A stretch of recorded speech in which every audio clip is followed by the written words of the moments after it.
Hey everyone, this is Gwen and welcome to my channel. Today I'll be showing you how to sew this petal hat. This hat is made of 6 different panels. 1, 2, 3, 4, 5, 6, and it's also reversible. Now, before we cut the fabric, you need to get the paper pattern for the hat ready. You can either use the free pattern I found online with its link added in the description box of this video, or draft your own pattern using the tutorial on my blog. Be sure to check out my blog post for additional notes on how to measure and figure out your hat size. For this hat that I'm making in this video, I'm actually using a pair of pants and shorts that no longer fit me, and I strongly encourage you to look into your closet and actually make use of clothes that no longer serve you as well.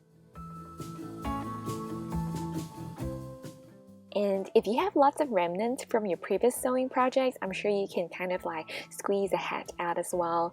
For the right side of the hat, you only need about up to half a yard of fabric, and for the lining of the hat, you only need about half a yard as well. Cut 6 pieces for the main side, also known as the right side of the hat, 6 for the lining, and 6 for interfacing. Here's another step you need to take before you start sewing the hat. You need to apply interfacing to the lining pieces of the hat. This is especially important if you are using light to medium weight fabric for your hat. The interfacing helps to give more structure to the hat, and it will help the hat to stand and look better on your head. If you're using heavier weight fabrics like denim, corduroy, or even upholstery fabrics, then you can probably skip this step and your hat will already have enough structure without the interfacing.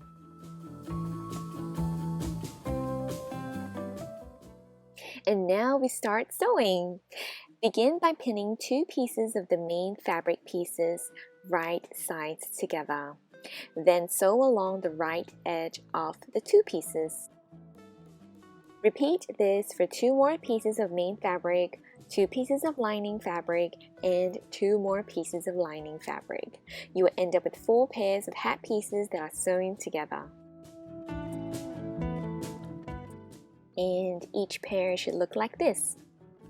Now we're going to continue to sew an additional piece of fabric to each pair, so you end up with 3 pieces of fabric sewn together. And over here I'm using a pair of lining pieces as an example. Here I've taken another piece of the lining and aligning them at the pointed ends. Then I pin it into place, right sides together, and then I'm going to sew along the right edge like before.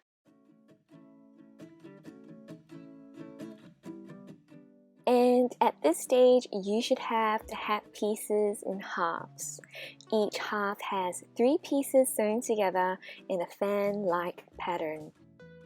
Here are my 2 halves of the hat lining, and here are the 2 halves of my main hat pieces. To put the rest of the hat together, you need to pin the 2 halves together, right sides together, and then sew along the top edge. Make sure you don't end up mixing the main and lining pieces together unless that's actually your design intention, which is totally fine as well. To make sure that the seams are aligned, match the pointed ends on the top like before. Then fold the seams in opposite directions and pin the pieces in place. This helps to reduce bulk where all 6 pieces of the fabric meet at the top of the hat.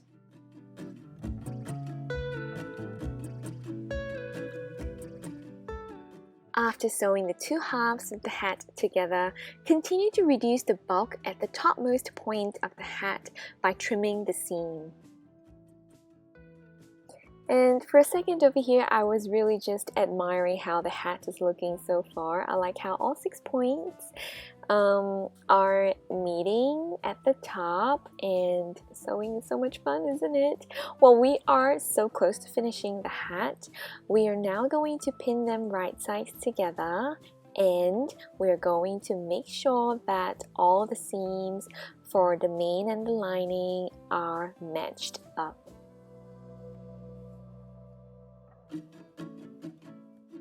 And yes, don't forget to fold the seams in opposite directions to reduce bulk. This makes sewing easier and it makes the hat look better. Sew all around the bottom edge and leave around 3 to 4 inches of opening so that you can turn the hat inside out later. I also recommend backstitching at the start and end so that stitches don't unravel while we turn the hat inside out. Okay, now in this part of the video you will see that there's this one section where the lining and the main hat pieces don't seem to line up. I think for some reason one of my lining pieces was a bit longer than the rest of the hat. It really is not the end of the world. If this is what's happened to your hat as well, just trim it and make sure it still looks like a circle like this, and then you can carry on with the rest of the sewing.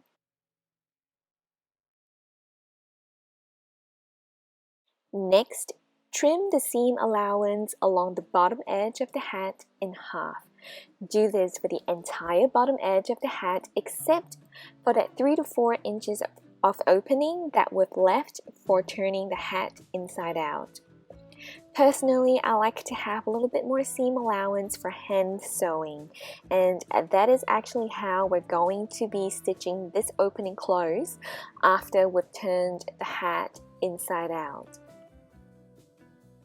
After turning the hat inside out, roll the seam along the bottom edge flat.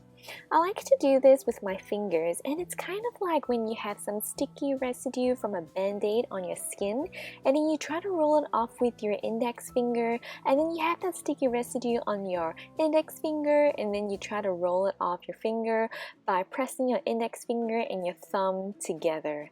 That's kind of what it feels like. So I roll the seam flat and then I pin it and hand sew the opening close.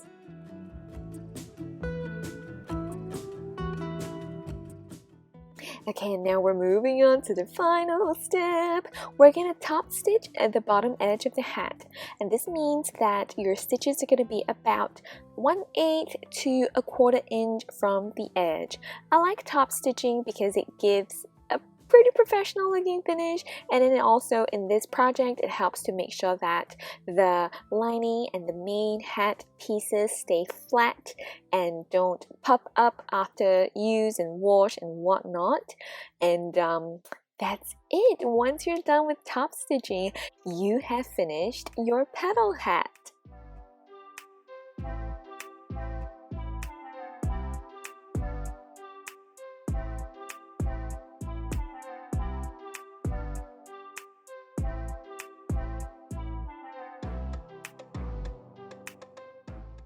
So I hope you've enjoyed this tutorial and you have found it easy enough to follow along. In the next coming weeks, I will also be showing more hat related tutorials. The next hat project that I'll be sharing on this channel is a retro 60s style version using this same pattern. So if you don't want to miss that, make sure you subscribe to my channel, give this video a thumbs up, or if there's anything in particular that you want to see in the next video, you can leave a comment and let me know as well. And I guess that's it for this video. I will see you again next time. Bye!